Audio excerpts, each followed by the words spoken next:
সম্রাট শাহজাহানের সময় এক ফকির, এক ভিক্ষুক ভিক্ষা করে বেড়াতো। 70-80 বছর বয়স হয়ে গিয়েছে। এক লোক বলছে, সারা জীবন তো তোমার ছোটবেলা থেকে ভিক্ষা করতে দেখলাম। সে বলল, মানুষের দেয় তো 2 পয়সা 1 পয়সা, ভিক্ষা ছাড়া করবোটা কি? লোকটি বলল, তোমার একটা পরামর্শ দেই, একদিন সম্রাটের কাছে গিয়ে যে দেখো, একবারে যা দেবে খাইয়া কুলাইতে পারবে না। সম্রাট শাহজাহান কোথায় আছে এখন? দেখো গিয়া মসজিদে আছে। লোকটি মসজিদের বাইরে গিয়ে দেখে সম্রাট একা হাত তুলে বসে আছে, চোখ থেকে পানি পড়তেছে দর দর করে, দাড়ি ভিজে জামায় পড়তেছে। বহুক্ষণ দাঁড়িয়ে আছে। এরপরে সম্রাট তার মুনাজাত শেষ করে বেরিয়ে আসছেন। ফকিরের সঙ্গে দেখা। ফকির বলল, আসসালামু আলাইকুম। তিনি বললেন, ওয়ালাইকুম আসসালাম রাহমাতুল্লাহ। ফকির রওনা করেছে। বাদশাহ বলছে, তুমি তো একজন ভিক্ষুক মানুষ বলি মনে হয়, আমার কাছে তো কেউ কিছু না চাইয়া যায় না, তুমি যে কিছু না চেয়েই চলে যাচ্ছ। ভিক্ষুক বলছে, জাহাপানা, সত্যি কিছু চাইতে এসেছিলাম আপনার কাছে, কিন্তু আপনার অবস্থা দেখে আমার জ্ঞানের চোখ খুলে গেছে। আমি দেখতে পেলাম আমি যে সম্রাটের কাছে ভিক্ষা চাইতে আসলাম, আমি তো শুধু তাকায় আছি, আমি তো কান্দি না, বরং আমি যার কাছে চাইতে এসেছি তিনি আমার চাইতে আরো নগণ্য ভিক্ষুকের মতো হয়ে কার কাছে যেন হাত পেতে চোখের পানি ফেলে কান্দে। মনে মনে ভাবলাম, সম্রাট কান্দে যে সম্রাটের কাছে, ওই আল্লাহ ছাড়া জীবনে কারো কাছে কিছু চাইব না। আল্লাহর কাছে চাওয়ার অভ্যাস করুন, তিনি দিতে পারেন, সবকিছু তার আছে। এই বিশ্বাস মনের ভিতরে জমাতে হবে, তাহলেই সত্যিকারের মুসলমান আমরা হব। আল্লাহ পাক সত্যিকারের গোলাম আমাদেরকে বানাবেন। আমরা বলি আমিন। আল্লাহ সুবহানাহু ওয়া তাআলা। সুতরাং তার সামনে মাথা নত করতে হবে। এখন বন্দিগি বা আনুগত্য, আমি এই জিনিসটা একটা দৃষ্টান্তের মাঝে আপনাদের সামনে পেশ করতে চাই। খুবই গুরুত্বপূর্ণ বিষয়, আপনারা শুনলে আশা করি আল্লাহ পাক আমাদেরকে ফায়দা দান করবেন। আমি দোয়া চাই এই গুরুত্বপূর্ণ বিষয়টি যেন গুছিয়ে আপনাদের সামনে পেশ করতে পারি, আল্লাহ পাক যেন তৌফিক দান করেন। বন্দিগি বা আনুগত্য, এই আনুগত্যটার একটা দৃষ্টান্ত এভাবে দেওয়া যায়, যেমন চাকর মনিবের আনুগত্য করে। চাকর কার আনুগত্য করে? মনিবের। মনিব যা বলে চাকর সেগুলিকে মান্য করে। এটাকে আরেকটু বড় করে যদি দেখতে চান, তাহলে এভাবে বলা যায়, জনগণ, একটা দেশের জনগণ সরকারের আনুগত্য করে। সরকার যা বলে সরকারের আনুগত্য করে। মানুষ তার নিজের অজান্তেও কোর্টে, কাছারিতে, আদালতে, রাস্তায়, নৌকায়, স্টিমারে, প্লেনে, শিক্ষাঙ্গনে, সর্বত্র একটি দেশের জনগণ একটা সরকারের আইন নিজের অজান্তেই মেশিনের মতো পালন করে চলে, ঠিক কিনা? এই দৃষ্টিতে যে পরিমাণ লোক কোন সরকারের কর্তৃত্ব সীমায় বাস করে এবং তার আইনের অনুবর্তন করে, তাদের সম্পর্কে আমরা বলতে পারি জনগণ অমুক সরকারের আনুগত্য করছে। আর এটাকে যদি আরবিতে বলেন, তাহলে বলা যায় এভাবে, জনগণ অমুক সরকারের ইবাদত করছে, আনুগত্য করছে, দাসত্ব করছে, গোলামি করছে। এবার এই ধারণাটিকে আরো একটু প্রশস্ত করে দিন, তাহলে আপনি দেখতে পাবেন, প্রথমে বললাম মনিবার চাকর, তারপর বললাম জনগণ আর সরকার। এবার এই দৃষ্টিকে আরো প্রশস্ত করে দিয়ে বিশ্বের দিকে তাকান, মহা শূন্যের দিকে তাকান। গাছপালা, তরু লতা, কীট পতঙ্গ সব যেন কারো আইন মেনে চলছেই তো মনে হয়, নাকি কন? এবার শুনুন আল্লাহ পাক কি বলছে। আল্লাহ রাব্বুল আলামিন বলেন, আফাগাইরা দীনিল্লাহি ইয়াবগুন ওয়ালাহু আসলামা মান ফিস সামাওয়াতি ওয়াল আরদি তাওআন ওয়া কারহা। আফাগাইরা দীনিল্লাহি ইয়াবগুন, তোমরা কি আমার দেওয়া জীবন ব্যবস্থাকে ছেড়ে দিয়ে অন্যের তৈরি করা কোনো ব্যবস্থা তালাশ করো? ওয়ালাহু আসলামা মান ফিস সামাওয়াতি ওয়াল আরদ, অথচ আকাশে যা আছে, জমিনে যা আছে, সব কিছু আনুগত্যের মস্তক আমার সামনে মাথা নত করে দিয়েছে। সুবহানাল্লাহ বিহামদিহি, ঠিক কিনা? একটি ধূলি কণা থেকে শুরু করে নক্ষত্র লোক অবধি যা কিছু আমরা দেখতে পাই, যা দেখি না, সব হুকুম মানে কার? এই আইনের বৃদ্ধাচরণ করার ক্ষমতা কারো নাই। এটাকে বলা যায় গোটা বিশ্ব চরাচর আনুগত্য করছে, গোলামি করছে, ইবাদত করছে, কার করছে?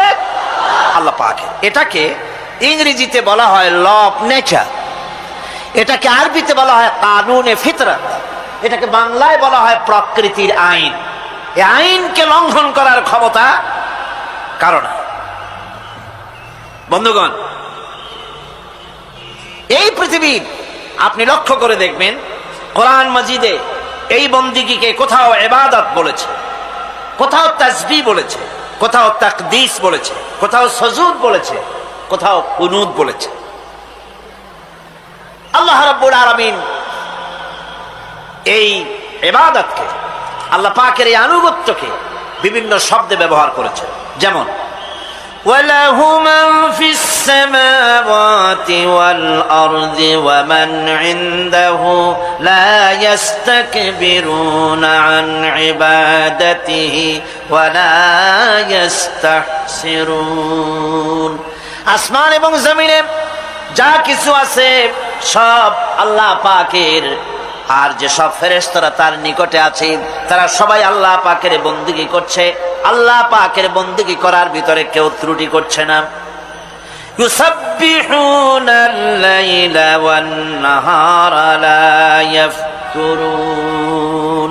তারা রাত দিন তার প্রশংসা কীর্তনে মাথা নত করে দিয়ে কোন রকমের বিশ্রাম ছাড়া, শৈথিল্য ছাড়া সব আল্লাহ পাকের জিকির করছে, তাসবিহ করছে, আনুগত্য করছে। আকাশের সমস্ত ফেরেশতারা, কত ফেরেশতা তার তো কোনো ঠিক ঠিকানা নাই। কত লক্ষ লক্ষ ফেরেশতা আছে শুধু রুকুর হালতে আছে, কেউ তো সেজদার হালতে আছে, কেউ তো কিয়ামের হালতে আছে। আর যার উপরে যে ডিউটি আছে সেই ডিউটি পালন করছে, সব আল্লাহ পাকের আনুগত্য করে চলছে। এভাবে করে আল্লাহ পাক বলছেন যে আমার আনুগত্য এবং আমার তাসবিহ, আমার গুণকীর্তন করার জন্য সবাই এর মধ্যে ব্যস্ত আছে। ইউসাব্বিহু লিল্লাহি মা ফিস সামাওয়াতি ওয়া মা ফিল আরদ আল মালিকিল কুদ্দুসিল আজিজিল হাকীম। ইউসাব্বিহু লিল্লাহি, তাসবিহ পড়ছে, সাব্বাহা ইউসাব্বিহু তাসবিহান। তাসবিহ পড়েছে, তাসবিহ পড়ছে, তাসবিহ পড়বে। কিয়ামত পর্যন্ত যা কিছু আছে আকাশে, যা কিছু আছে জমিনে, যা কিছু আছে এর মাঝখানে সব তাসবিহ পড়ছে কার? আল্লাহ পাকের জিকির করছে, তাসবিহ করছে।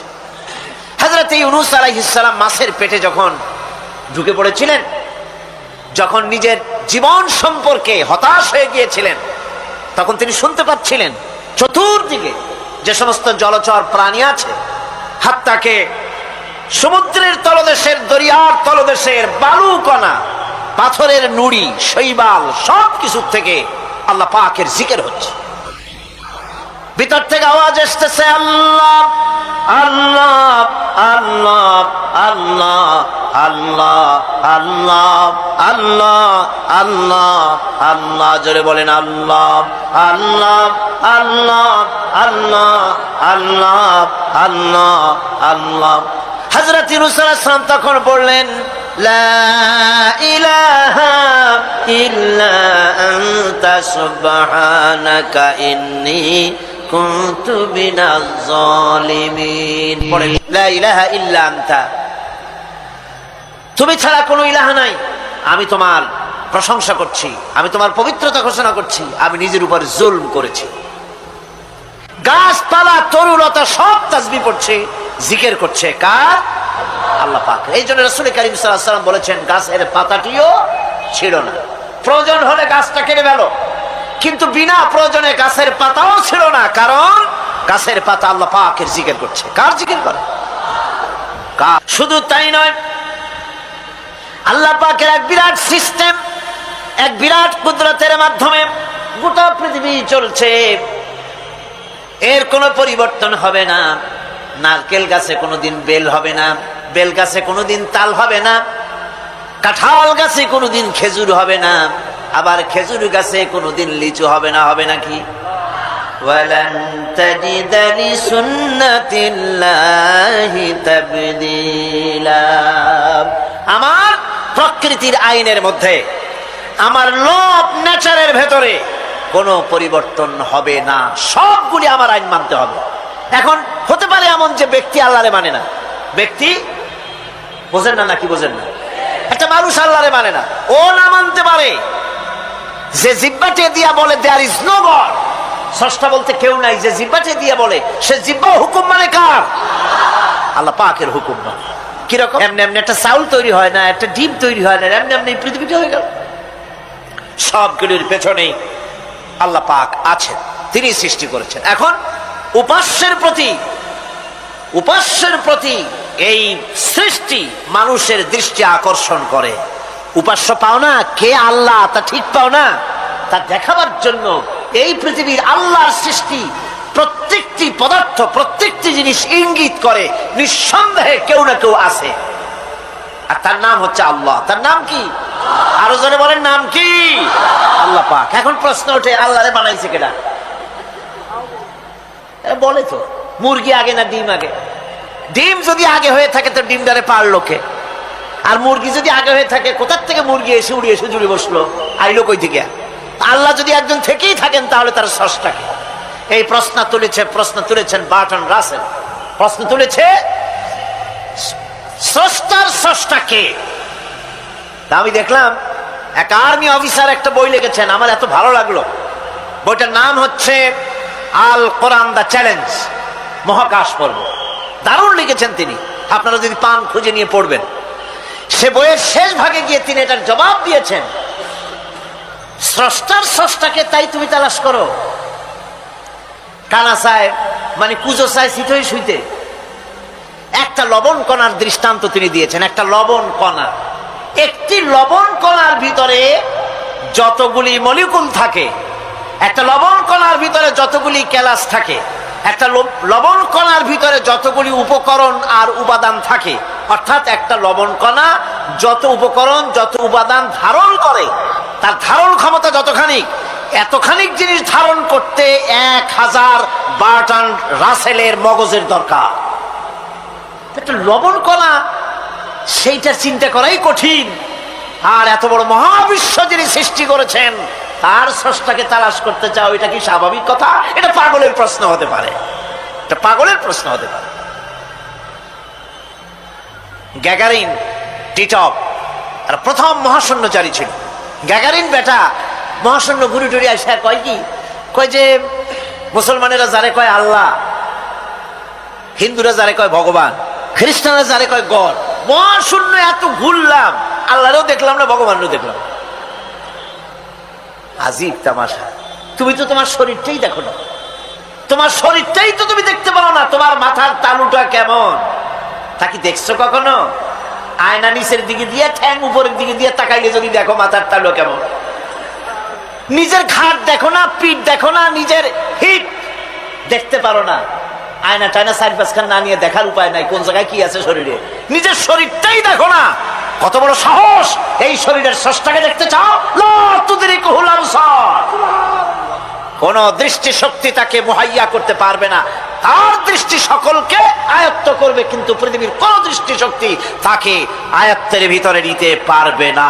মুসা আলাইহিস সালামের মতো পয়গম্বর, তিনি বলেছিলেন রব্বি আরিনি, রব্বি আরিনি, আল্লাহ আমি তোমারে দেখতে চাই। আল্লাহ পাক বলেছেন লান তারানি, কখনোই দেখতে পারবে না। আল্লাহ সুবহানাল্লাহ। এখন এই স্রষ্টাকে চিনতে মানুষের বড্ড হয়রানি স্রষ্টাকে চেনার জন্য। এই স্রষ্টাকে খোঁজার জন্য, চেনার জন্য মানুষ শক্তি পূজা আরম্ভ করলো। ওই যে আমি আগে বলেছি, মানুষের মধ্যে একটা স্বাভাবিক প্রেরণা এই কারো না কারোর সামনে মাথা নত করে দেবে।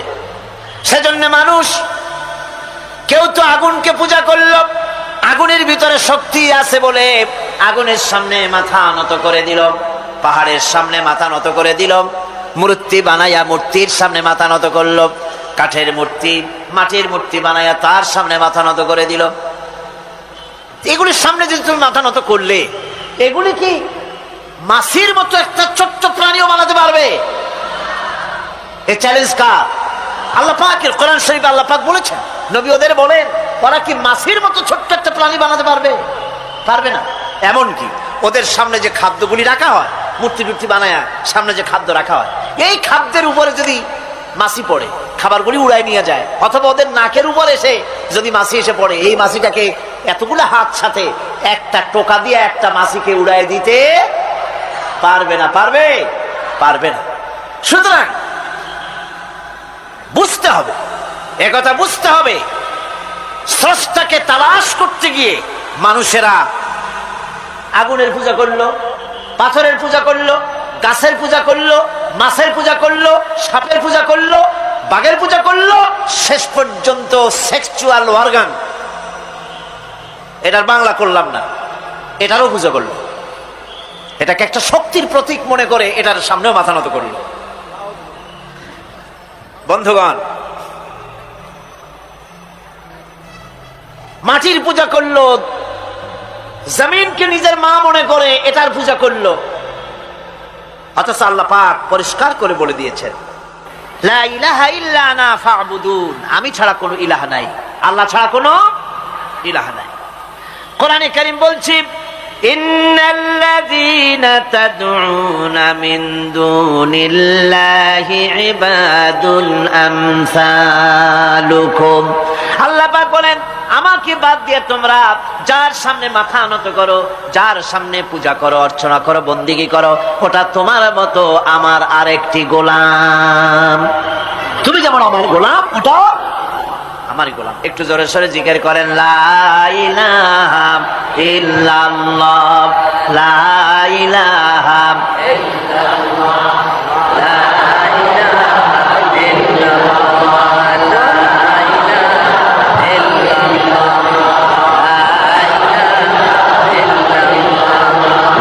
ইল্লাল্লাহ,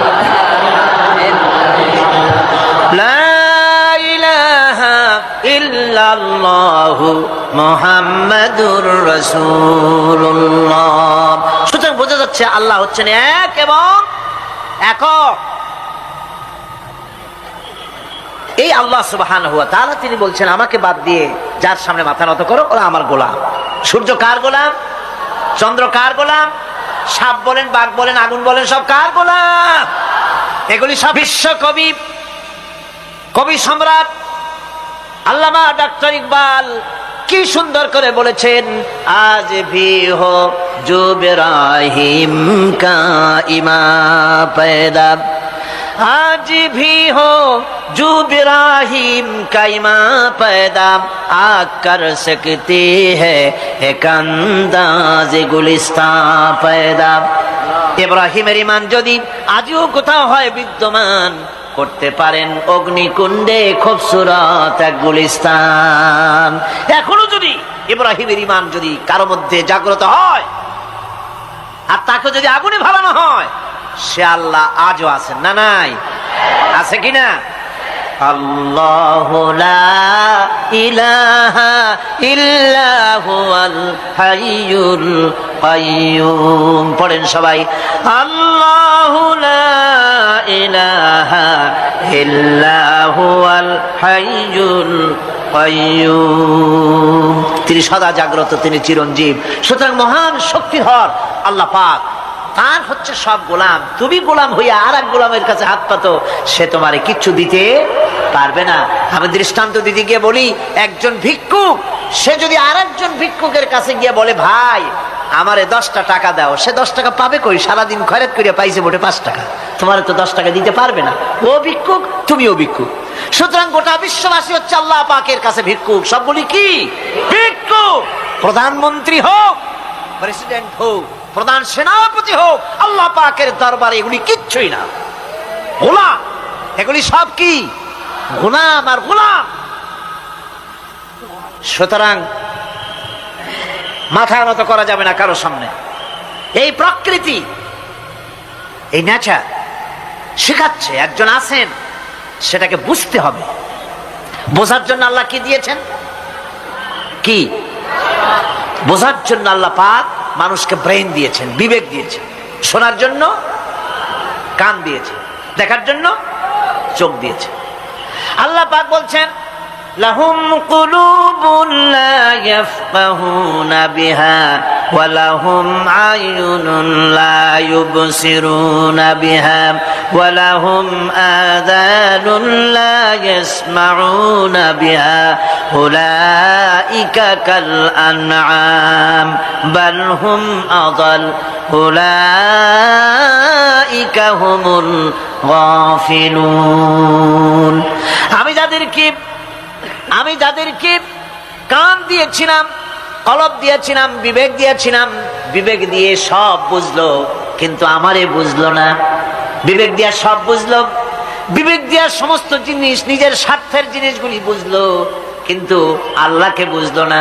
কান দিয়েছিলাম শোনার জন্য, গান শুনলো, বাজে কথা শুনলো, সব শুনলো কিন্তু হকের দাওয়াত তার কানের মধ্যে ঢুকলো না। হক বুঝলো না, হক শুনলো না, হক দেখলো না, সত্যকে চিনতে পারলো না।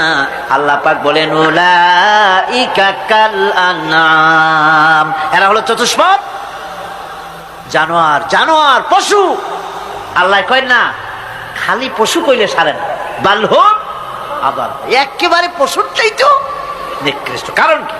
কারণ হলো পশু অবিশ্বাসী নয়, পশু অবিশ্বাসী নয়। মুঝে ये डर है कि दिले जिंदा तू ना मर जाए, मुझे ये डर है कि दिले जिंदा तू ना मर जाए, कि जिंदगानी इबारत है तेरे जीने से। मुझे ये डर है कि दिले जिंदा तू ना मर जाए, আমার এই ভয় হয় হে আমার জীবন্ত আত্মা তোর না অপমৃত্যু হয়ে যায়। কারণ তোর যদি অপমৃত্যু হয় তাহলে আমার তো বেঁচে থাকার কোনো লাভ নাই। আমরা তো আমাদের আত্মা, জীবিত আত্মাকে মেরে ফেলছি, জীবিত আত্মাকে মেরে ফেলছি, আত্মাকে বিকশিত করছি না। আত্মাকে বিকশিত করতে হবে। এই আত্মা বিকশিত হবে কিভাবে? সব জিনিসের খাবার আল্লাহ পাক এই জমিনে তৈরি করেছেন, ঠিক কিনা কর? সকলের খাবার এই জমিনে।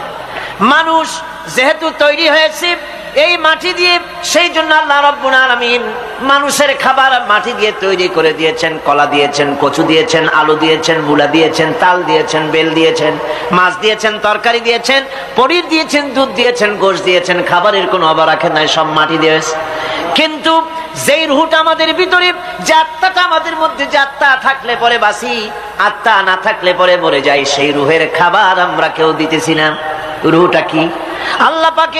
আল্লাহ পাক বলছেন নবী আপনাকে প্রশ্ন করা হয় ওয়ায়াসআলুনাকা আনির রূহ কুলির রূহু মিন আমরি রাব্বি। নবী হে, প্রশ্ন করা হয় রূহ কি জিনিস?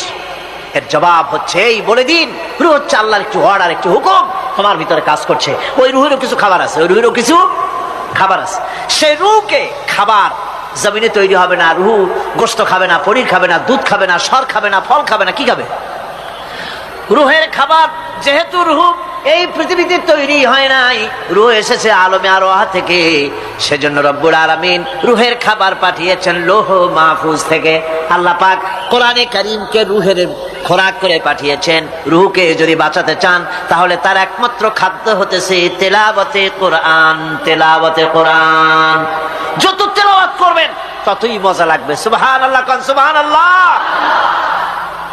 একটু হারাম শরীফ থেকে বেলায় আসেন। টাকা পয়সা যাদের আছে তাদের বলছি, পয়সা করি যাদের আছে, সিঙ্গাপুর বেড়ায়। আরে সিঙ্গাপুর বেড়ায় করবা কি? মার্কেটিং ছাড়া আর কিছুই নেই। সিঙ্গাপুর, ব্যাংকক, হংকং এই সমস্ত জায়গায় ঘুরে টুরে আসে খুব দেখে আসছে। টাকা নষ্ট করে লাভ নাই, বরং পয়সা করি যদি আল্লাহ দিয়ে থাকেন হস্ত করবেনই। পয়সা করি বেশি থাকলে রমজান মুবারকে উমরা করে এসেন।